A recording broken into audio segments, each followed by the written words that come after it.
Hi, I'm Marcus Preciado, and you are in the yard where faith and sports collide. Thank you very much for joining us again for a great episode.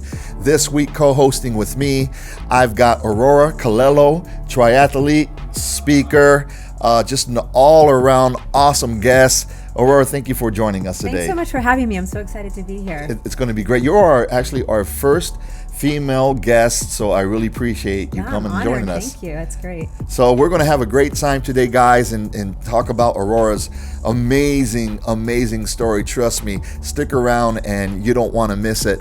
But today's show is going to be a bit different. You know, Aurora, typically we have some fun with sports for the first half of the show, and then we get into the guest. And today will be different because we're going to talk too much sport. We're going to really talk about sports and really what are some truths we can find in it, as we know this weekend has been a very difficult weekend with the nation's response to George Floyd. Yeah. And so just join me in a conversation as I kind of share my heart, and would love to hear your perspective on some of the things of what's going on right now, how it's affecting you and sports, and how we can kind of tie that all together for really what can we learn, you know, through this time to basically draw closer to the Lord during these difficult times. So Yes. Okay. Join me on this conversation. Yes, of course. One of the things that I've loved about sports is it forced me to create relationships maybe that I wouldn't have created outside of those sports that I played. You know, from the different sports throughout the different parts of the country. A little bit about my background, and we have some similar backgrounds. Yeah, I actually have a background. We'll get into that. Yeah, My me grandma's too. black. Your grandma's black. My grandfather. Yes. Right? And our backgrounds, and through different parts of the world that I've grown up in, through having different variety of family member colors, through different parts of the nation experiences, but really through sports, I've created some great relationships that I've learned to really appreciate all kinds of different people. You know, have you found out that through triathlete, and I know it's not so much a team, but through building relationships via your sports? 100%. Actually, when I first did my first race, coming from never having done any athletics at all in my life, I was so excited when I crossed that finish line that I wanted other women to get involved. And I just started getting all the moms into the triathlon, and you know, they thought, oh, I could never do this, and I thought, well, I couldn't do it either, so if I can do it, you can do it. And I got them in, and I definitely, you know, made some amazing relationships and friendships with women that I never would have met otherwise. And so I definitely think that sports bring people together, and I only experienced that as an adult, because as a child I was never involved. So I was always sure to have my kids involved in sports, to have those same experiences of relationship building and everything else that sports brings. Yeah, definitely. I know I made a joke, but it wasn't a joke when I said background, is because it's pretty relevant what's going on right now in this nation and what the black community is experiencing. And I'm from Panama, you know, and a lot of my Panamanian family, most of my Panamanian family is dark skinned. Is if you look at them, they're black. They're not African American, of course, because they're Latinos, but they're black skinned. And so I've always known that, and I've always had an awareness of kind of being an outsider in this nation, because everywhere I grew up, or I was kind of the only Latino in a lot of times in my life. I grew up in North Carolina, where it was weird because there was a lot of blacks, there was a lot of whites, and it was in the South, and there was very little Latinos. And so every school I went to, I was different. Every school I went to, I stuck out, you know. And so early on, I kind of had my radar out for, man, I'm a bit different, and I get treated a bit different. And do you have any similar experiences like that in your life? 100%. So I'm Colombian. My parents are 100% fully Colombian. They talk like this. They have, you know, very dark hair, a little bit darker skin. But my grandfather is from the Colombian coast, and he was a beautiful brown man, tall, kinky black hair.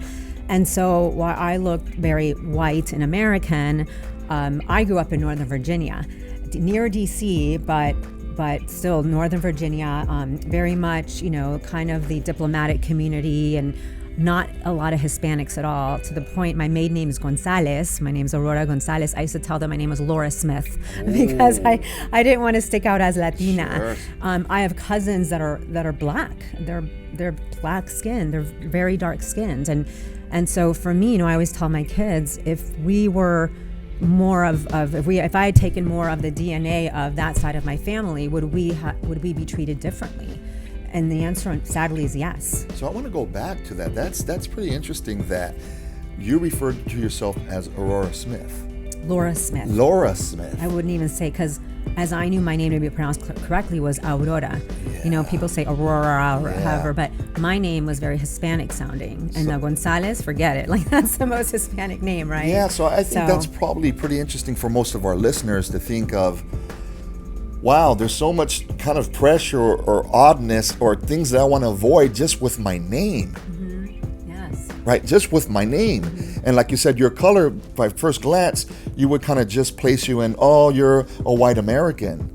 And so it's not like you had dark skin to fight against, and just because your name, Laura Smith, and that's pretty interesting, Yeah, I mean, even at a young age, I saw that I was being discriminated against by, how my parents looked and spoke.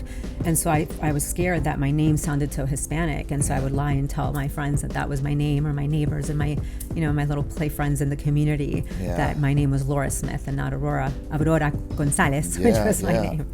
Yes. Well, that's I find that very interesting. And let me just frame kind of the rest of our conversation.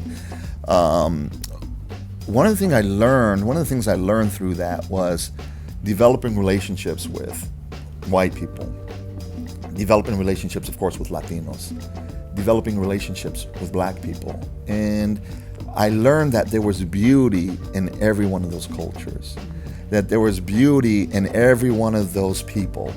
I learned to appreciate white people. I learned to appreciate country people. I learned to appreciate rednecks. A lot of my friends, their parents were in the KKK growing up in the South.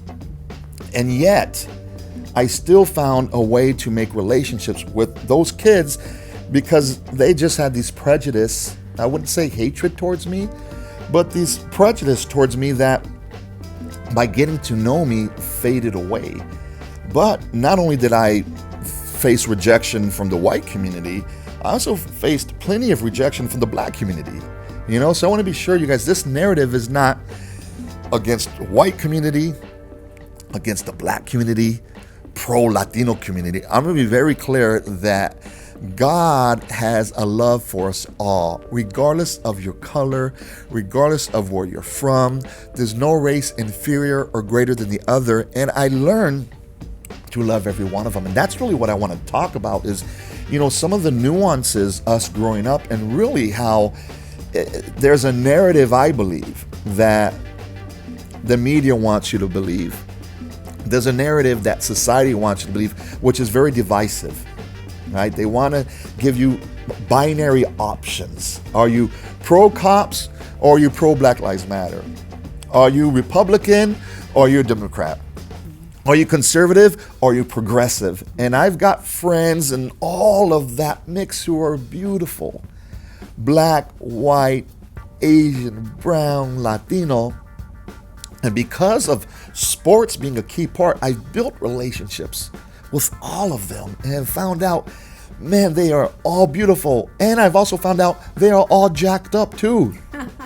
Right? Regardless of skin color. And the Latinos are right in there. Of course. I have faced as much prejudice within the Latino culture than I have within a black and white culture. Have you noticed that as well?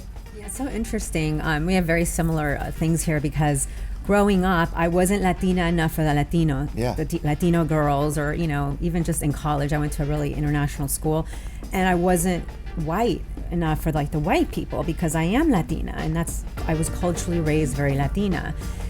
My first language is Spanish. I'm completely bicultural, bilingual. And so I never felt like I fit into one or the other, And so what you're saying is so correct. I really feel like, it's a division that's trying to be formed, because divided we fall. You know, when we're all divided, we can't be strong, we can't stand together. It's when we all stand together as just human race and loving each other and supporting one another, man, woman, black, white, Asian, black, whatever, and have that strength and unity. And that's where the strength is, and that's why we are where we are right now, is because we haven't had that for so many years and addressed these things from the root cause. You know, well, I'll share more in my story, but the way I'm better and not in a wheelchair and sick from this awful diagnosis I have is because I saw the root cause of where this disease was coming from. And that's the issue here with everything, is that this is a root cause issue. Where did this all come from? What's going on underneath? Let's not look at the surface and how it's being covered up. And that's what hasn't happened, the conversations that need to take place, I believe, for that healing. It's so good that you said that. And, in the second half of the show, we're going to get into how you've battled and overcome MS, right? But it's so interesting that you say that in order to have victory over that, there's layers, there's nuances, and you have to understand it, as opposed to you took an anti-MS pill and here you are, and you're right, this nation needs to understand it's not that the white people are bad or the black people are bad or the cops are bad or the Black Lives Matter are bad or great for any one of those, that the black people are great. You know what? Everybody needs Jesus. And the enemy is so good at making us choose which one, and if you put yourself into account, you automatically separate yourself from all the other people, right? So if I put myself in the Black Lives Matter camp, right? And of course, Black Lives Matter. Yes. And my heart is broken. And let me be very clear. When I saw the murder of George Floyd, my heart broke. I became very angry. I shed tears, and I'm not a crier. I sat my wife, Tracy, who's white, and had her sit down with me and said, honey, you have to see this. You have to see this, because that imagery stirred something up in me that just, I had to address it in my little way. And this is one of the ways we can do it. But as bad as that was, my anger is not towards the white community. And my alliances are not now with the black community, because I know who my real enemy is. And this world, media, politicians want me to have an enemy, but the Lord has told me who my real enemy is. And I love this verse right here. It's Ephesians 6:12. It says this, for our struggle is not against flesh and blood, but against the rulers, against the authorities, against the powers of this dark world, and against the spiritual forces of evil in the heavenly realms. That's where our enemy is. Would you agree with that, Aurora? 100%. I mean, it says in the word that he comes to conquer, divide, steal, and that's what he's doing right now. He's just creating havoc, and it's hate, and it's completely from the enemy. So you do need to look at who the enemy is, and it isn't a person, it isn't a color, it isn't a culture. It is that's the root cause right there. And then he goes on to identify, the Bible goes on to identify the enemy, even how he works. So this is very important in 1 Peter 5:8. Be alert and of sober mind. Your enemy, the devil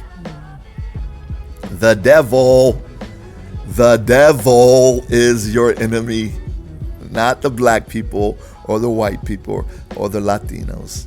The devil prowls around like a roaring lion, seeking whom he may devour. And right now, as I'm watching, right, all this compelling imagery, and maybe I'm watching too much, I don't know, but I as I'm watching it, I'm seeing people being devoured by the enemy. In football, or we used to watch a lot of film, right? And every game, you watched probably 10 hours of film to prepare yourself for battle against the team you were going to play. And in that film, we knew the numbers of the players, we knew the names, we knew their how big they were. We knew their size. We knew their tendencies. As an offense, we knew when they lined up this way, 75% of the time, they were going to run the ball this way. When a different personnel came in, that 65% of the time, they were going to throw the ball to the left side of the field under 10 yards. We knew who our adversary was. Likewise, the enemy knows who we are. He knows our weaknesses, and he knows how to attack us. And if we watch film to beat a college football team, how much more does the enemy know our tendencies as a people, as a nation, cultures, and individuals? And he's just using us against us. So I implore you, don't fall into that belief of the narrative that one side of the people are your enemy. They're not your enemy. The devil is your enemy. By me knowing that, I can become angry and not sin, because I'm allowed to be angry. But within that anger, really push my energy to make change, the real change, which will only come through love. And I don't have the answers, Aurora, but this is what I know. That the way God's love manifests itself in me to execute love is through one word: relationships. And because of those relationships I developed in my life, and specifically in sports, it has helped me break down barriers of blacks, whites, Latinos, you name it, relationships. So my encouragement of, well, how can I make a difference? Or how can I use this platform to make a difference is make relationships. Make relationships with all kinds of people. Actively love them. And I don't have the solution, but I know that has helped me. Yes, absolutely. And that's, again, it's biblical. Love conquers all. And that's all we need to do is just love one another, especially during these times when you're in a conversation with somebody and they're saying something that is racist, that you speak up. Like, I can't tell you how many times people have talked about Mexicans this to me, or black this, or even use like even more racist terms. And I'm thinking, I need to say something. It's like, do you guys realize, like, my grandfather's black? I have black cousins. Do you know I'm Hispanic? Because I don't talk like this or have the black hair, or you don't know really what you are in your race, who you're talking to. A lot of times, or I should say, a lot of times you're talking to people and you don't know what race they are. A lot of times people don't even know their genetic background. I mean, I don't know if you've seen those YouTube videos where people take genetic tests, and Yes. they did one where it was actually like a group of racist people, and some of them, the people they were most racist against, they had in their DNA. This is part of what made them who they are. And so, again, love conquers all, and we need to just love and not look at these other things. I've got friends who are police officers, and I want to be very clear. I love and I respect, and I love the fact that these people that I know have really sacrificed their life to protect us, and I respect that.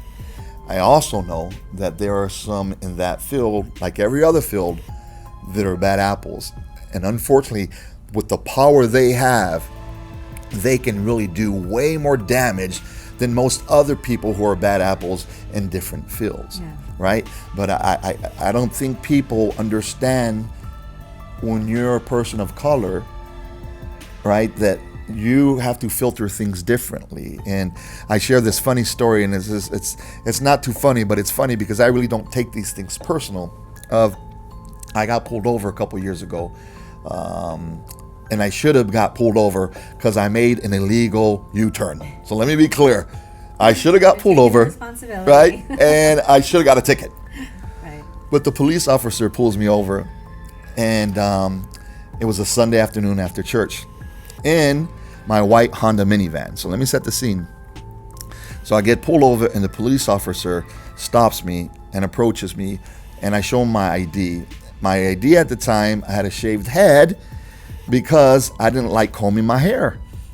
So it's a lot easier to shave your hair than to comb it, right? Especially to get this look right here. Guys, to get all this, right, all these nuances of the waves and everything, it's very difficult, very difficult. So he pulls me over, And I show him my license, and then he looks at me and he says, "Are you currently or have you ever been in a gang?" Wow. And I said, "Well, officer, with all due respect, I don't know what that has to do with this event right here. If I was in a gang or currently in a gang, what does that have to do with now?" And then I told him, "Sir, by the way, I don't know if you see my white wife and my 4 half-breed little kids all dressed up for church in my minivan. What kind of gang do you think I could be in?" Like, whatever gang that is, you don't have to fear them. If it's the white, Latino minivan, half-breed gang coming home after church. So, right. And I can laugh those off, but it's just unfortunate that those experiences sometimes shape people's view of now, to me, all cops are racist. That's not true. Fortunately, I have a lot of relationships with black cops too that love the Lord, that are heroes. And so I can't paint them like that. And I can't paint my white friends as all racist. And I can't paint my black friends as all racist. And I can't paint the Latinos as better just because I was born a Latino. It's nonsense. Our enemy is not each other, or it's the devil. And my hope is that we can all make relationships with each other to really make a difference through love. Yes. Hey guys, well, thank you so much. Hang out right now. We're going to come right back. We're going to get into Aurora's amazing story. Welcome back to the yard where faith and sports collide. And now we get to move into understanding and hearing Aurora's story. Aurora is an amazing, amazing person with a great story. Not only is she a triathlete, but she is also an author and a speaker. She has finished 51 triathlons. She has also done a half marathon. And this is what a half marathon is, guys. If you're dumb like me, right? And if you're watching the show, there's a chance you're dumb like me, but it is 1.5 mile swim. You got me right there. It's over. I'm done. A 56 mile bike ride, 56 miles, and a 13.1 mile run. Aurora, that is beast mode right there. But more importantly, you're going to share your story, how you have had a victorious battle with MS. But before we get into that, how did you even start and get into becoming a triathlete? It's a crazy story, and it goes actually back to when I graduated from high school. I didn't want to go to college. I wanted to, take off with a backpack and travel the world. And my parents were very strict, born again Christian Latino parents who were like, "You don't leave the house." So there was a big no. Did you grow up having to wear a lot of dresses? I went to a really crazy Baptist school where I did. Yeah. Like I got demerits if they weren't to my knee. I mean, crazy. Yes. Now my family wasn't like that, but the high school I went to, the school I went to was. So it was crazy. So my parents were like, "Oh heck no." So I had done a lot of volunteer work, missions work with YWAM, which is Youth with a Mission. In the summertime, I would go for a month and do various things with these groups. They had like performing arts teams, and we worked with street kids and all different things. So I had done this through high school. So when I graduated, I knew that Youth with a Mission had programs that were longer term, like 6 months a year. And so I decided to join YWAM and do a discipleship training school, also known as a DTS, where it's almost like going to a seminary or Bible college for a few months, and then you do an outreach. And my outreach was in Japan. And where I chose to do my training for the first part of the school was in Kailua, Kona, Hawaii. Kind of rough, I was an East Coast Latin girl. My dad loved Hawaii, so I had actually vacationed there every Christmas for many years. We used to get mad because we'd leave the real snow in Virginia to go to like the fake snow on the palm trees and stuff they do over there, and it was just so different from Northern Virginia area and DC area where we were growing up, and my dad just loved it, so it was familiar to me. So I was able to like leave home and go to somewhere for that time because I had been there with my family so long.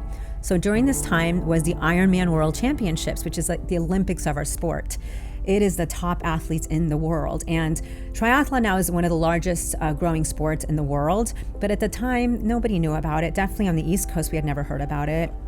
So it had a huge impact on me. We were one of the volunteers, our team was, with YWAM for this race. And people from all over the world were coming in, and we were handing out waters. In those days, you'd dip a sponge in a big trash can full of water and you'd give it to the athlete. They would never do that now. It's not very sanitary. Yeah. And they would pour it on their head. You'd give them these plastic Gatorade bottles, and it was pretty incredible. But I didn't realize the scope of what I was a part of because I was on a lava field giving out to runners and cyclists that would come through. But at the very end, there's a cutoff time of this race. And so I had seen in the morning the top athletes just go through, this is double distance of a half Ironman, the distances that you just shared. And in these extreme conditions, which it's hot and the lava fields produce a lot of heat, and it's just a really difficult race. So I watched those people going through, and then at the end was a cutoff with just regular people who had trained, were trying to make it. And so there's one lady that was going by, and she looked like she was kind of about to pass out, and I ran with her. Now, I could barely run. I'm 19, it's like I'm just out of high school. I had never did anything athletic, and I just told this lady, I said, "You can do it, you're almost there." I could hear the cheering of the crowd. She was almost to the finish line.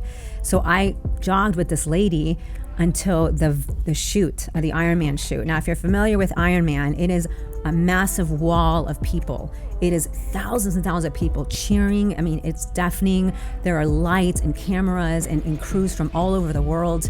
And I heard this woman run through the finish line, and they said, I forgot her name, but "Amanda Smith, you are an Ironman," and everyone cheered. And I just felt this chill, like from the tip of my toes to the top of my head. And it was being inspired. Like I was so inspired by what this woman had just accomplished and the energy of this environment. And so it was 15 years later, I was diagnosed with MS, told I'd be in a wheelchair. I had lost vision in my eye, I would never get my vision back, and that it was incurable and progressive. So when you found out that you had MS, how did that feel emotionally to kind of get that sprung on you?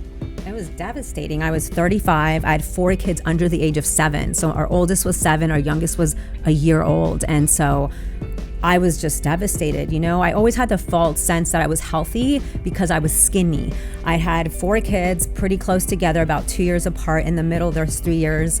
And I would fit back into my clothes, and I ate whatever I wanted, never exercises. I thought, oh, I'm so healthy, which is such a false sense of what health is. And so I was in absolute shock. And I went through the process of kind of like when you're dying. It's that morning of, the waves of anger and fear and, wondering what's going to happen, and you're scared, and all these different emotions that you process. And during that time, I thought, what do I want to do before my body falls apart and I'm in a wheelchair? Like, what are some things I want to do? And I was taken right back to that time that I just described at 19 years old. And I thought I want to do that. Wow, so before. That sporting event that you witnessed at 19 years old stayed in your mind. 15 years later or so, you get this horrible news, and you're thinking, before my body falls apart and I become ravaged with MS, let me go do this. And then starts kind of your triathlete venture. Exactly. And I signed up for the second to shortest distance, which is like a warm-up for me right now. It's not that long. But it was a lot for me at the time. It took me 9 months to train for it. I didn't own a pair of tennis shoes, workout shoes, nothing. All my shoes had high heels. I couldn't run a mile. I mean, the first time I ran, I thought I was going to die. Like, I felt like this metal taste. My chest was pounding, and I'm like, oh, how long was that? 5 minutes. Oh God, I didn't know how to swim except to not drown. And I remember my husband came when I told him I was going to do a triathlon. He could have just laughed at me and been like, "You got to be kidding! You won't even go on a walk or a hike with me." He came with a little bag with a gift bag with tissue paper and my first pair of goggles, kind of like saying, "You know what? You can do this. You absolutely can do this." And so I had that support from my family, which has always been amazing. And it took me 9 months to train for this very short distance, which was the most incredible experience of my life, training for that, because I developed something I'd never been exposed to, and that was an athlete mindset. Wow. Yeah. And so then how did that athlete mindset, how did it transcend beyond the course? How did it kind of permeate your life now that you had this different mindset that you mentioned you weren't an athlete before then? So it's really amazing how God just orchestrates everything into this like beautiful tapestry of all these experiences. So he knew, I mean, because only I was in this pitch dark lava field after this woman had gone off into the finish line. He was there when I had that impact and that feeling of inspiration, and it was just so impacted by that. It was just me and him. And so he knew what to bring back to me at that time that would motivate me and help me to get out of this depression that I had fallen into when I first got diagnosed, because, you know, I was reading about everything. There was no hope out there. I saw the top 3 neurologists in San Diego, one of them an MS specialist. No one gave me any different news except hopelessness. And so I really just took what I learned as an athlete, the discipline, the not giving up, the perseverance, the overcoming, you know, how you have to really work on training your mind as an athlete, and that morphed right into me fighting this disease. So every finish line I would cross, for me, it wasn't just like, awesome, I just finished this distance, you know, I got this medal. It was like, this is amazing, like my body's strong and I feel stronger and healthier, not sicker and weaker.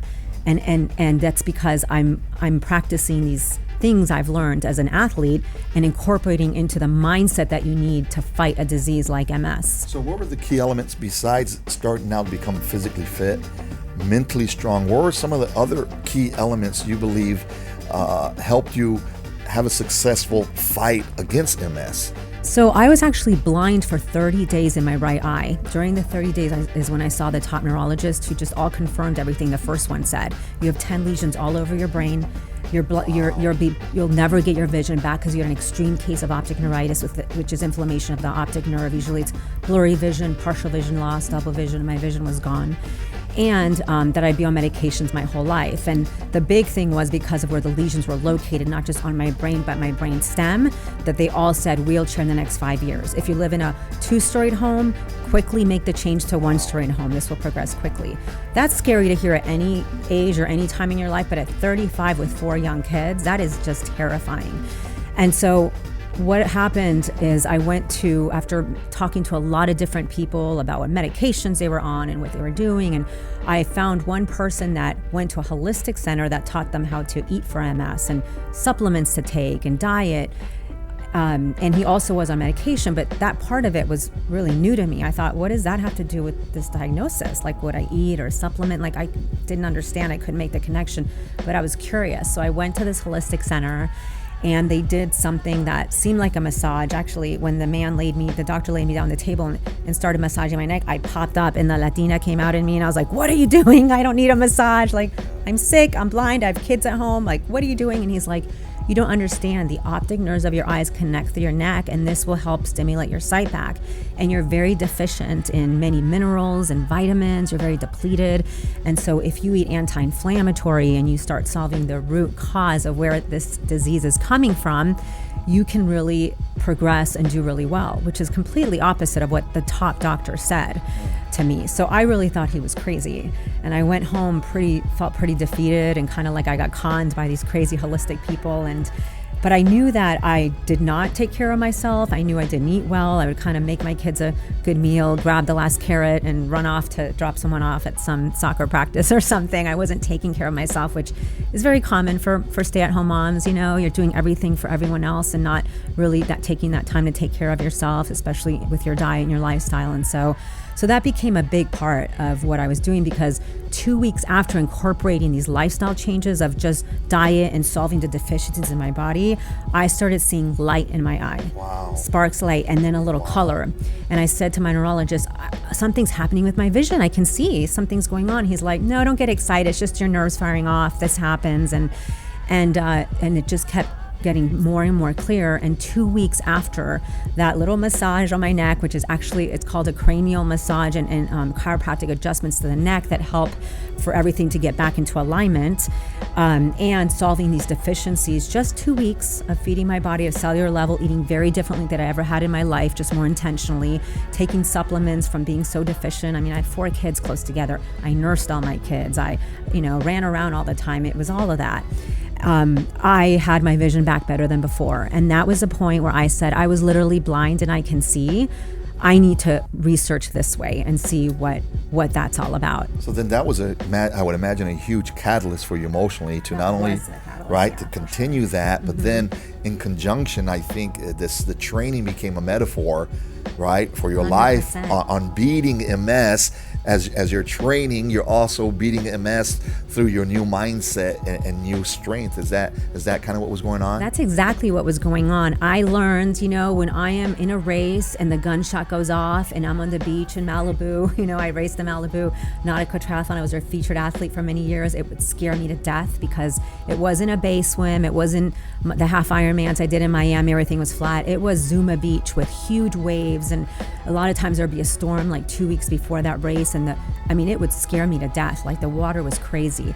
And you go into the water and not only you're running in and trying to get to all these waves, but you have like hundreds of women around you and they're, these women are all like, good luck, have a great race. And you get in the water and it's like, bam, bam, boom, people are swimming over you and that's out the window. So I learned that mindset of, okay, I can either give in to like the, oh my God, I'm in the water. It's so scary here. And there's huge waves and these women are going to kill me.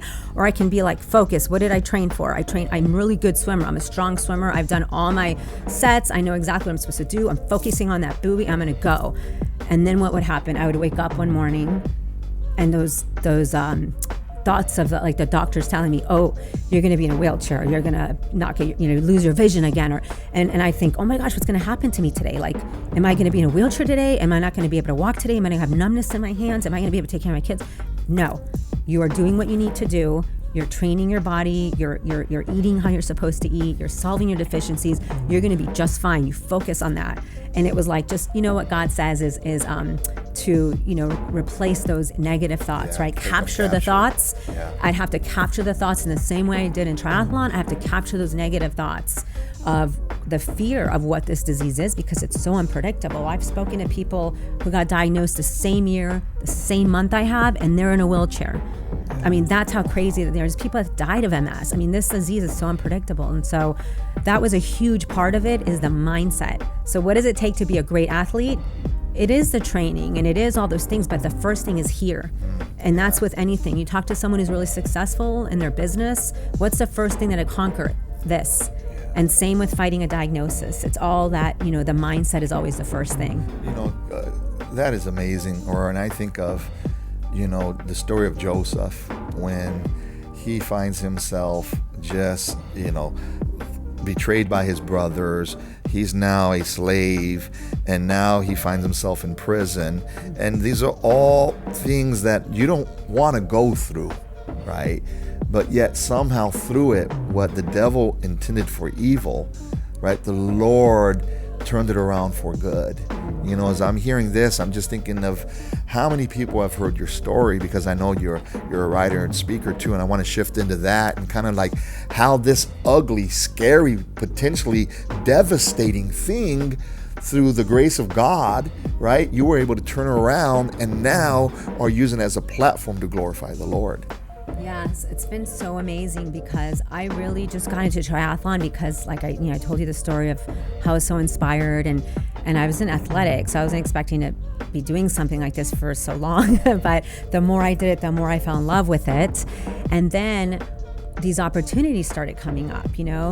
Someone would find out I was racing this particular race, especially the half Ironman distances, and I would get a phone call and, can I interview you, or can we follow you during your race? Or so I've had amazing opportunities to be featured on Shape Magazine twice in 1 year, Latina Magazine as well twice, Fox News.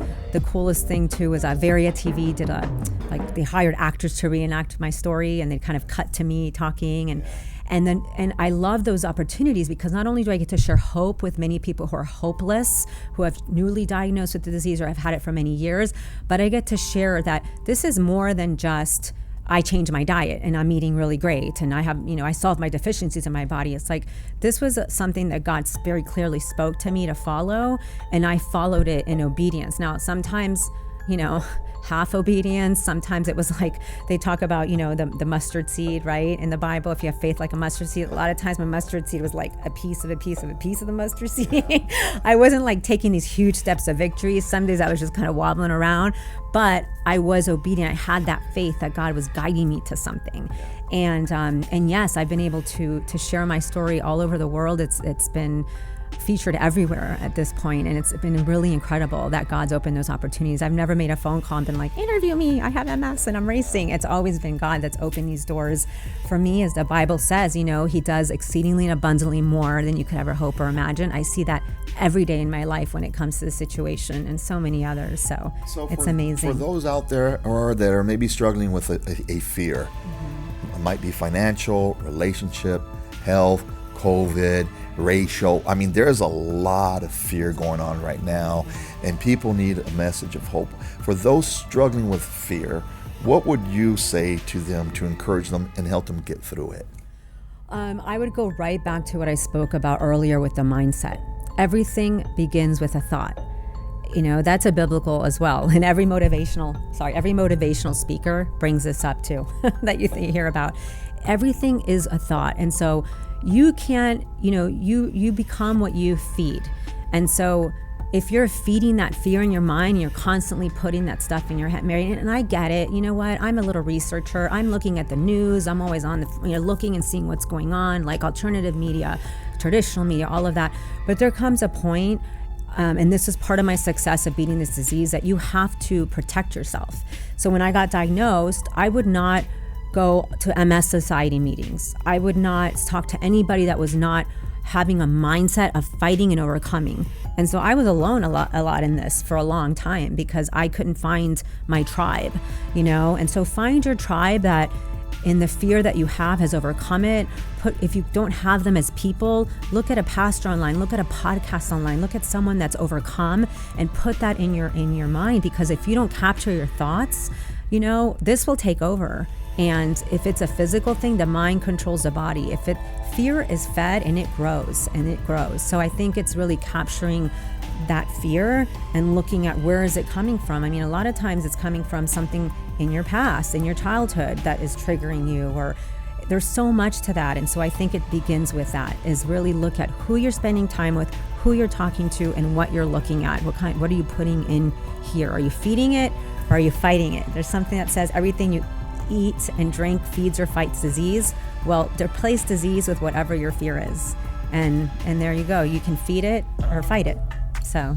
Well, I don't know what street tacos feed for me, but it's growing. Whatever street tacos feed emotionally for me, it's growing. Yeah, that's the good part of the brain. It feeds for sure. Aurora, thank you so much for joining us and sharing your story. I really enjoyed it. And we look forward to having you again in the yard soon. I would love it. Thank you for having me. Thanks. Awesome. It was great. Thanks again, everybody, for joining us in the yard. And thank you, Aurora Colello, for sharing your great story. We want to say thank you as well to Christian Podcast Central for partnering with us and making this possible, as well as YouTube. You guys join us on YouTube. You can see all the shows we have archived there, along with different highlights and things that go on in the show. So we encourage you to subscribe to our YouTube channel to stay in touch with all the things happening. Stay tuned for next week for another great episode of The Yard.